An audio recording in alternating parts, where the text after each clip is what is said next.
It's time now for the third in our series, offering ideas for renewing our democracy. You don't have to agree with these ideas, of course, but we want to challenge the way we do things. So today, the scientist Ben Goldacre, tells us why democracy needs evidence.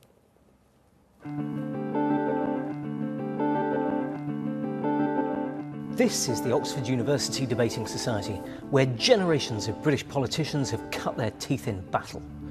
But politics shouldn't just be about ideas and principles. It should also be about facts, data, statistics, evidence on what works and what fails. And that's where politics often goes wrong. I'm a scientist, and I've spent a lot of my time as a hobby writing about how politicians misuse statistics and evidence. I think we can improve democracy by improving the way we use data, by making sure that politicians get caught and punished viciously when they misuse statistics, but also by encouraging politicians to create better evidence on what works and what fails. This is no small thing. Without good quality evidence, we're all flying in the dark. Sometimes it's a matter of the same data being manipulated to tell two different stories. Labour, for example, recently claimed there are slightly fewer GPs under the current government, while the Conservatives claimed GP numbers had risen significantly. So who was right? Well, it depends how far back you go. GP numbers are measured every September, Labour measured from 2009, the Tories measured from 2010, and in each case, I think you can see why. Probably the only fair thing you can say here is we don't really know if there's been much change either way. But sometimes the numbers behind major ministerial claims are nothing more than conjuring tricks, bait and switch, gross distortions of reality, briefed to journalists on the quiet to undermine the true picture.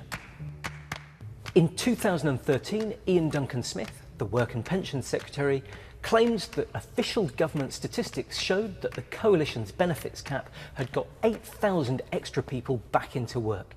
He even briefed journalists secretly off the record in advance of the official data publication. But in reality, his was a gross misstatement. The UK official government statistics watchdog pointed out exactly how, in luxurious nerdy detail, and that was the extent of the sanction. And that's the problem.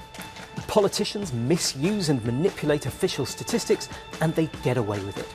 As a result, many voters simply don't believe a word politicians say. So it's hardly surprising that we're sceptical and apathetic about engaging with such a broken democratic process. So how do we stop these kinds of misuses? Well, there are obvious nerdy technical things we can do. We can stop government ministers having advanced access to stats to stop them spinning them off the record to journalists. We can have independent statistical units in each government department working for us, the people, not them, the politicians. And there's something we can all do. We can hold people to account and come down harshly on anyone who dares to misuse the numbers. But that's all about the data we already have. I think there's a huge missed opportunity here. We can also try to force politicians to implement policies in ways that generate better data, to hold their ideas to account and give us clear indications of what works and what fails. Imagine a world where, at the end of key paragraphs in a manifesto, a party said, "This is how we're going to measure success, and if we fail, we'll hold our hands up and try something different." But there's an even bigger opportunity for better data. I think we need to do more randomised trials of new policies in the same way that we already do randomised trials of new medicines. These can be done cheaply and easily, with wit, and they're often the best way we have of finding out which policies work and which are failing. Let's say you've got some amazing new back-to-work intervention that you think is going to get people off benefits. You'd never normally be able to measure whether it's working against the background noise of economic factors driving unemployment up or down. So instead, why not take a few thousand unemployed people, give half of them your amazing whiz-bang back-to-work scheme, give the other half the normal level of support from a job centre, and then go back a few months later and find out which group has got the most employment. We can't do this for every policy, but at the moment we hardly do it for any policies. So that's how I think we can change politics and improve democracy. We need better data on what works, and we can get that with a few modest changes in the function of government. But we can also play our own part.